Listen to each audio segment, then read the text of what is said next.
Welcome to Martini Time. It's Saturday here in Blackstone, the center of the world, but then you too are at the center of the world. So, I really saved a lot of money since I cut the size of the martini in half.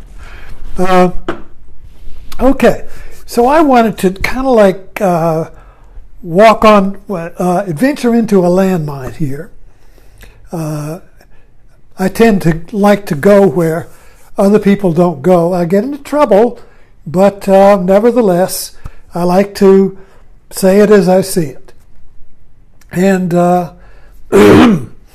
here in Blackstone, the title of this talk is The Schism in the Republican Church. Now that's bringing two things together. First of all, politics and religion. Usually when we speak of a schism, like the schism in the Catholic Church or the schism in a religion, means a divide. But then I said the schism in the Republican Church.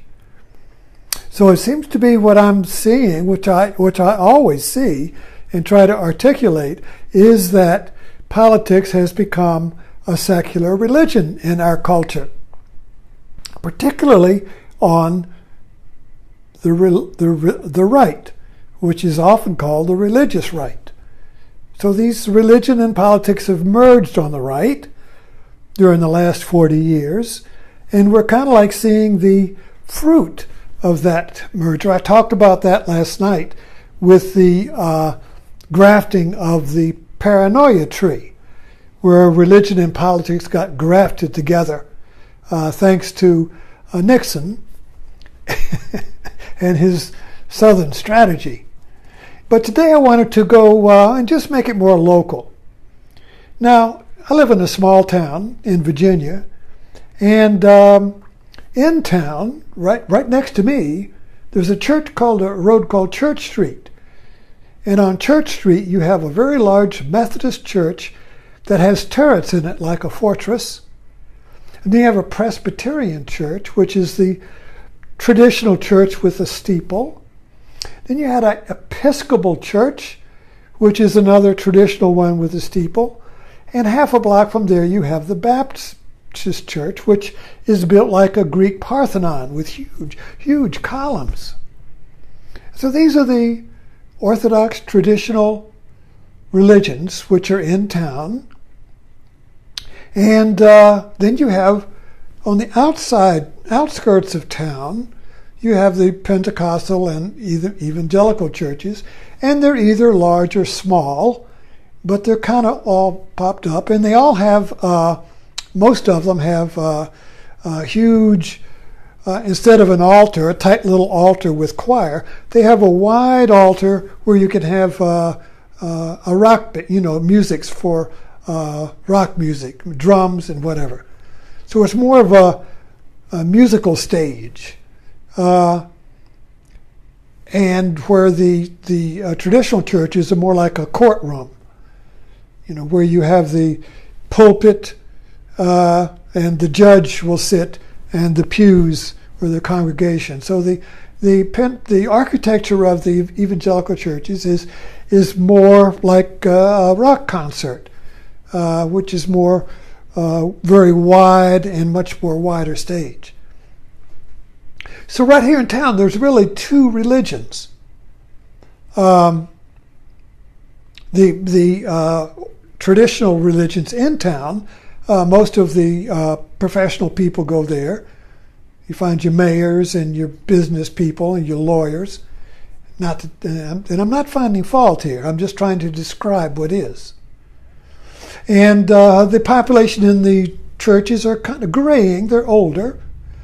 But if you go out to the churches around the outside of town, beyond the pale, so to speak,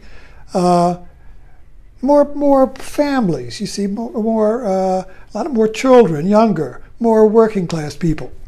And one church here even has a school, so it's a closed community. So this is the two religions here. And if you notice the difference in the sermon. Oh, and the other church, of course, there's the black churches, which are all outside of town in the country, and they've always been there. So the evangelical churches are really kind of new in the history of the South. It used to be just the Baptist church in town.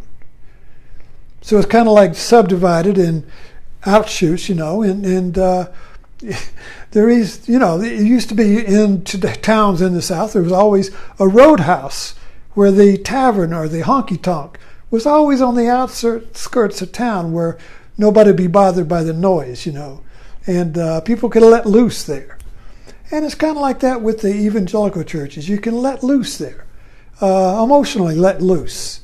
Where in the churches in town, it's more staid and proper, and you don't get too excited. If you have communion, and it's kind of like a funeral, But I mean, this, it's all you're engaged with your mind, but your bodies don't get activated. But you go to the churches on the outside of town, and the bodies get activated. It's particularly again, you watch the preachers are very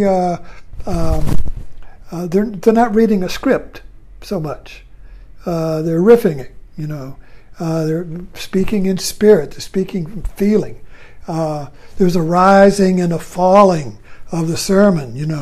Boom, building up, then let down, building up to a crescendo. So it's an experience.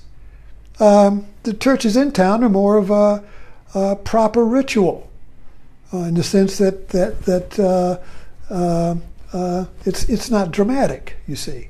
And again, I'm not criticizing. I'm just trying to describe what I see. So let's apply this to the Republican Party, since I'm trying to connect these two. So there's a lot in the news now about we'll say the Episcopalians of the Republican Party, which might be George Will, Smith, or Steve Smith, I guess. And they're conservative,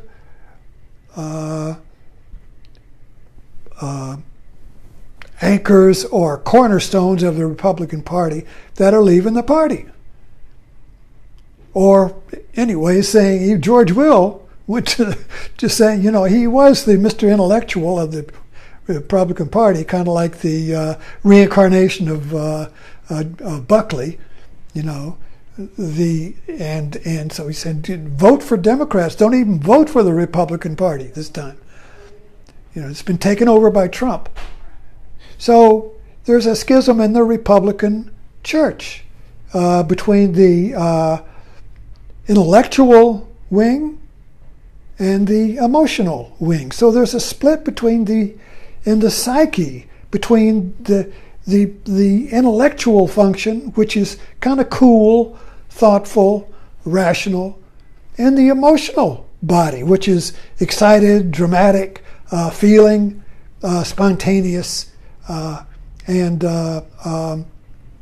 enlivened, you see.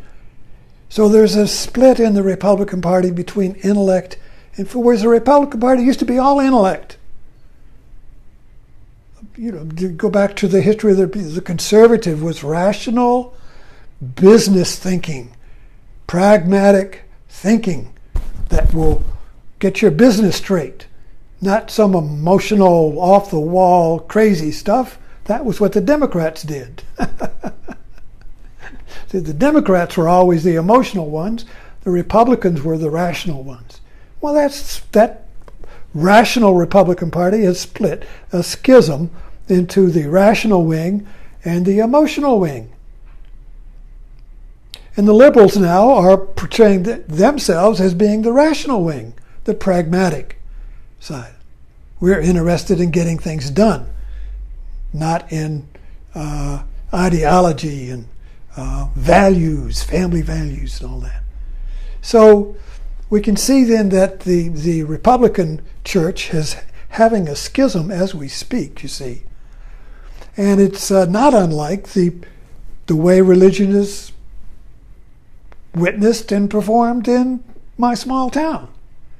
Although my description of the two churches here didn't include the liberals. It's more like the older, more steady churches in town, and the upstarts outside of town where they can raise some hell, you see. And but the other thing that I noticed too is that truth has changed. So for the rational, intellectual wing, truth is supported by evidence. But on the emotional wing, truth is supported by feeling. So in the Trump churches, truth is what feels good, what feels right. If Trump feels right to you, then whatever he does is going to feel right. So there is no rational check to it.